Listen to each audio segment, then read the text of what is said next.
We're going to go catch us some fish, and Yeah, it's going to be a great day. Veteran guide Billy Kilpatrick. Brandon is locked in and ready to go, aren't you, buddy? Yes, sir. We're back at the DSC offices, and I'm here with Mr. Carson. Larry, how are you? I am doing absolutely great. Kenneth and I are going to go out in the woods back here behind his house, and we're going to use our thermal rattler. Welcome to A Sportsman's Life. We're so glad you tuned in to join us for another exciting real-world outdoor adventure right here on A Sportsman's Life.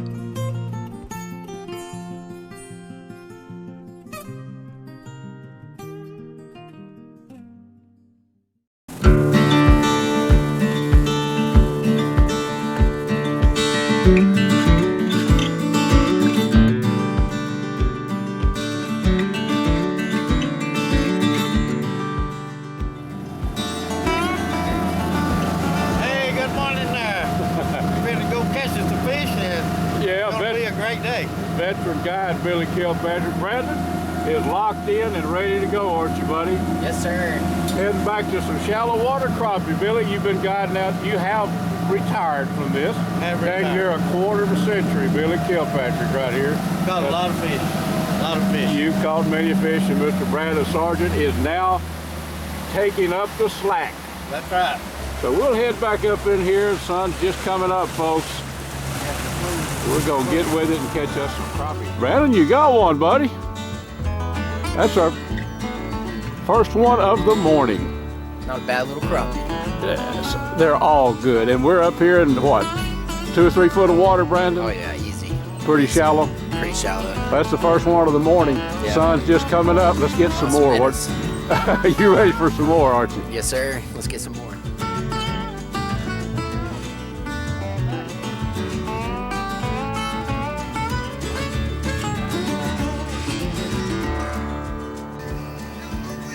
Got Mr. Brandon fishing his treetop. Brandon, you're gonna pull one out of there, buddy. I hope so. I think it's gonna happen. Got the cork. Slip floaters, using slip corks, probably about 18 inches under. Awesome crappie cover right through here. Let's look back up in this little cove. Check this out, folks. Lake Lavon. It's gonna be hard to beat Lake Lavon for crappie. Water back in here is probably, well, back in that buckbrush there in the 2 foot deep. Got some intermediate depths starting about right here. And these old crappie will be moving out toward the main lake as the water warms. You are fishing some heavy cover there, aren't you, buddy? Yeah. Trying to get some crappie in these Let's see streams. what's going on here. Oh, might got a bite. You dang sure Oh, do. here we go. We got one. Oh, yeah. Not bad. Hold him. Let's take a little look at this one. That's a nice crappie. One of many. Some fine dining right there, Mr. Brandon. Good eating. All right, we'll get some more. So Brandon, roll it in, buddy, and this is a slip cork, right? Yes. So basically, you would tie a string on to the top, put a bead on there to the bottom, slip your cork on, and you're keeping it from your line bouncing up and down. Yep. You slide this up and down, and that will give you your depth of your bobber, so you don't have to sling a bunch of line out there. So that's it, Brandon. I bet a lot of people know what a slip cork is, but if you don't, if this cork was pegged here, you'd be casting all this line, which is hard to do, especially the kind of fishing we're doing. But we're just casting this little piece right here. And it's very helpful today because we're casting the little bits of cover. Pan over there and show that brush. I mean, we're casting into that kind of cover right there. And obviously, if we were trying to cast all this distance right here, we'd stay hung up all the time. We're hung up enough just when we're casting this, aren't we? Yes, we are. Well, slip cork, folks. Let's get back to fishing, Brandon. What do you say? Yes, sir. Let's do it. Brandon, before you head up there, buddy, we're going to head back up in a creek. This time of year, you've been hammering them up in a creek, right? Yes. So I'll take a look at the direction we're going here. Back up up in there. These crappie are shallow, folks. Shallow, shallow. We're going to ease back up in here using the trolling motor and see if we can catch us some more crappie. Brandon, we're back up in a creek now, and you were fishing this area probably a week ago before a rain, and none of this was actually, all this was pretty much dry back then. Yeah, this was all dry. You couldn't get back here. Yeah, that's why these fish have moved up now into more shallow water, I'm sure. Yeah, the farther you get up in the creek, they're probably better. Yep. We're working our way back. Beautiful country out here, folks. We're fishing right up next to the bank where these crappie are running these bank lines.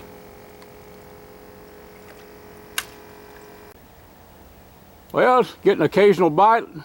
Got one on. Oh, there. you got him? Coming in, coming in. Yeah, bring him on in here, buddy. Crappie sandwich right there. Another two nice fillets. Yep. Oh! Right off at the bank, didn't he? Oh, Well, Billy, you lost him, buddy. Did you ever lose a fish before? no more than about 10,000 times in my lifetime, but you know how it is. Sometimes you win, sometimes you lose. Good time Charlie got the blues.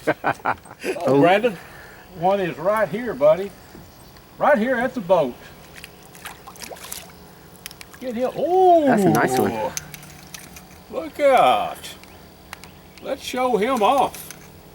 Slow down there, fish. I think that might be a big old female. What do you think, Billy? Good looking fish. Got Good the looking. sandwich to me. Two sandwiches. 2 sandwiches. All right. Got one hooked, another one right here at the boat. I think he might be a keeper, not a giant, but he's a pretty one. Get him in here, we'll look at him. We'll look at him once he's in the boat. Another, what do you call it? Some of these are fatties? Slabs. Slabs. He's a good one. He's gonna look good when he's got a little cornmeal on him and put him in some hot cooking oil. Well, Brandon, this was one fun fishing trip and a bunch of big old slab crappie in the cooler, and they're gonna wind up being some crispy fillets, right? We did it once again. Once again, buddy. Folks, you can watch Brandon and some of our past shows out at Ray Hubbard and Fishing for Sand Bass. Brandon, how do folks reach you? Brandon Sargent, you know, Lead Slinges Guide Service, I know that. You can reach me at texasleadslingers.com or on Facebook at Fishing Lead Slingers LLC. Awesome. Well, folks, if you want a fun fishing trip, Mr. Brandon Sargent here, Ray Hubbard, we're on Lake Lavon, of course, today fishing, but give him a call. You can check him out there on Facebook too, right, Brandon? Yes, sir.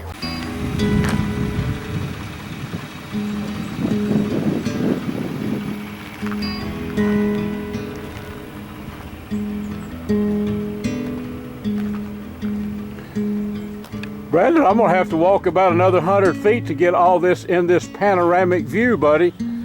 Quite a fishing rig. This is what you take you folks fishing in, isn't it? Yes, it is. It's a blast in this boat. It's a very comfortable fishing machine, I'll tell you. Lead Slinges Guide Service. Brought to you by Dallas Safari Club, Conservation, Education, and Hunter Advocacy. Hornaday, accurate, deadly, dependable. Taurus Firearms, maker of the Raging Hunter. Trigicon, brilliant aiming solutions. We're back at the DSC offices, and I'm here with Mr. Carson. Larry, how are you? I am doing absolutely great.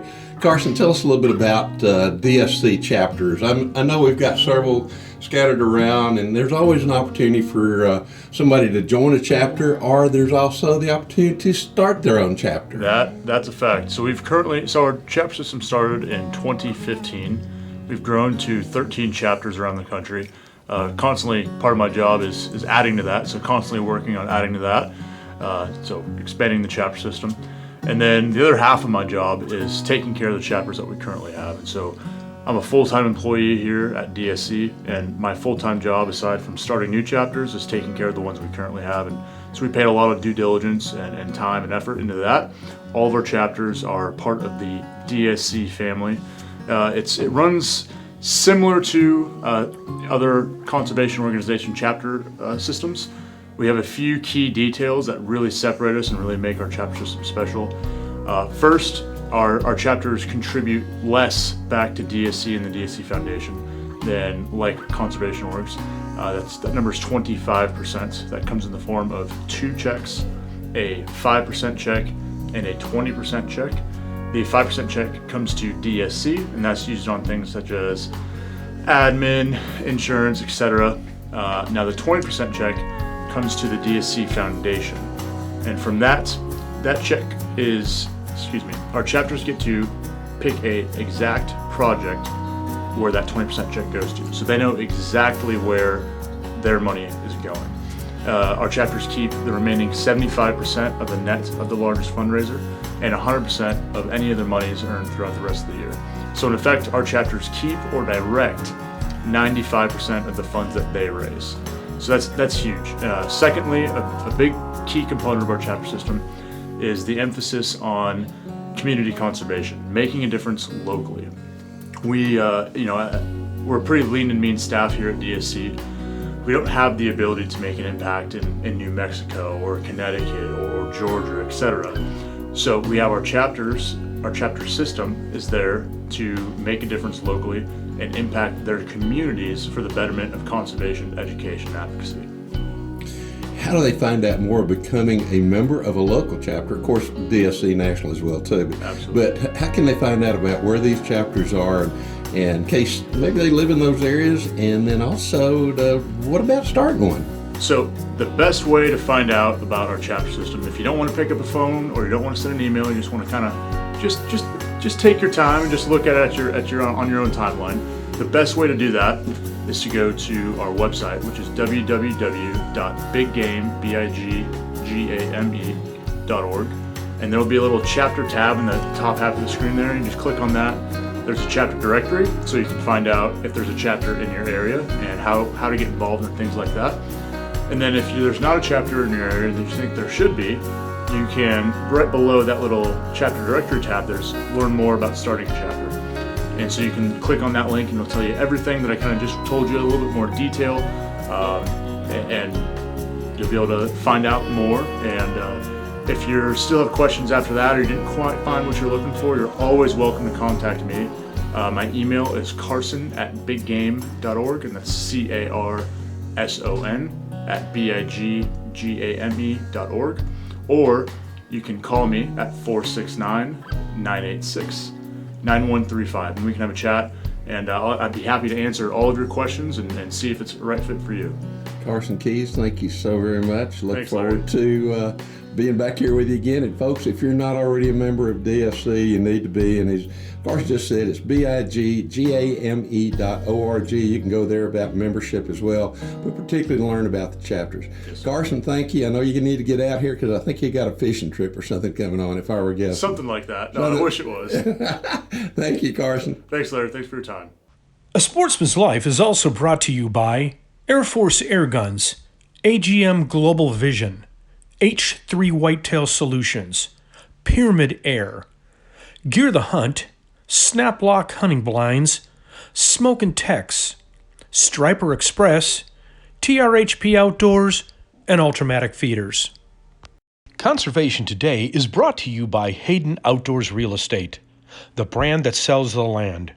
Visit HaydenOutdoors.com to find or sell your farm, ranch, or recreational property. You know, one mistake I see people make a lot of times when they're looking at properties is they'll buy a piece of property wanting to put a lodge on it, or a cabin, a place to stay while they're actually hunting, and they won't consider where the power is, the water is, if they could get a well in a certain spot. And they end up building right in the middle of their property or at the back side of their property where they've got to go completely through the property to get to the place they're going to stay. So it's always a great idea when you get a piece of property, make sure that there's a place that you can access from the outside that's not going to affect the hunting on the inside. Because a lot of species, you know, whitetails might just run off and get in the brush, let you drive through, and then come back out and be huntable that afternoon. But something like elk, if you run through the herd of elk, they're going to probably leave the place unless it's a giant property. So you want to get a place where you can set up, do your camping, have your homestead, your cabin, your lodge, where you can get into it without affecting the hunting part of the property. That's going to make a big difference. Once you get there, if you've got to go through your elk to get to your cabin, you might not see them the rest of the week. So do yourself a favor, make sure you find a property that you can get the cabin or house built on where it's not going to affect the hunting. Well, folks, thanks for joining me. My buddy, Kenneth Sheppard, lives down the road from me. Kenneth and I are going to go out in the woods back here behind his house, and we're going to use our thermal rattler. AGM Global, folks, is the thermal. We'll give you a close-up shot of that here, let you look it over, but it's an awesome hunting tool for nighttime, isn't it, Kenneth? Oh, it's unbelievable. Changes the game. It does. And Taipan, this is a little spotter, and we'll give you a close-up look at it. We played with these. We haven't really hunted the hogs with them yet. We're going to tonight.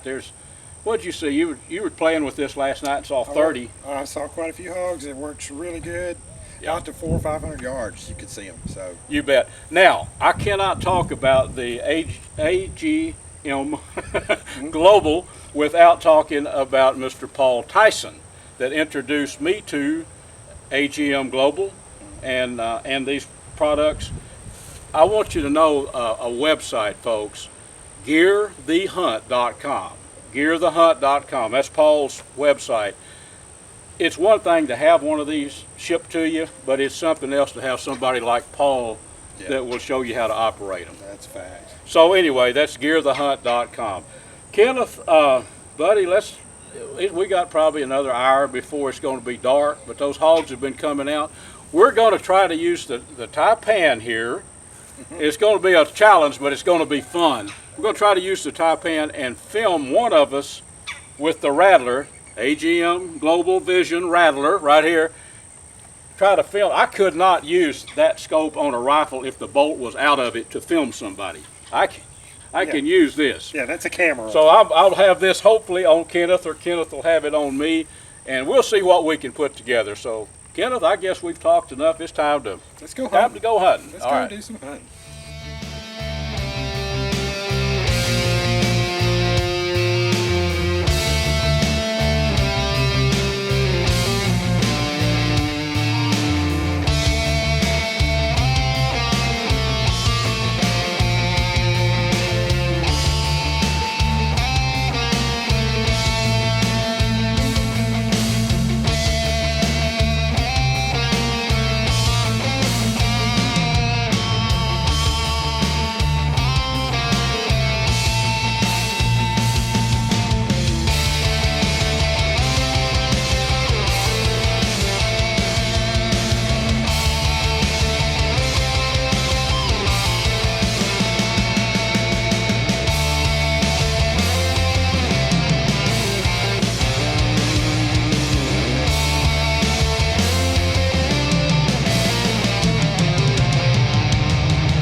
Well, Kenneth, it is the morning after the night hunt. I'm going to tell you, that was about as exciting as I remember a hunt. It was a lot of fun. Wasn't it? I hope our video come out, folks, that we filmed. I've looked at it. I think you'll get the picture. But that big boar that you've been seeing out there, Kenneth, he just came out and back in the brush, didn't he? I thought he was gone. I can't believe he came back, and I'm just so thankful that he did. He came back. The wind was out of the south. It was just right, and we'd circle around up to the north side, and that's a little 223, folks. That's the 30th hog that I keep count of that kind of stuff. But they're all standing shots. Yep. You know, and if I was out shooting at running hogs like so many people do, the count wouldn't be 30 for 30. But this was a good setting position and locked in, and you got it all on the spotter. That spotter worked so good, and we were able to record with that spotter. I got some video of you shooting the hog. We were. So, folks, I hope Kenneth and I both hope you enjoyed our little show. I'm a little tired this morning. I put that pork in the freezer last night, so more barbecue for us, Kenneth. Sounds good to me. Thank you, Kenneth. I had a good time, Luke. You bet, buddy. We want to thank you for joining us here on this week's episode. Please join us right back here next week for another exciting adventure on A Sportsman's Life.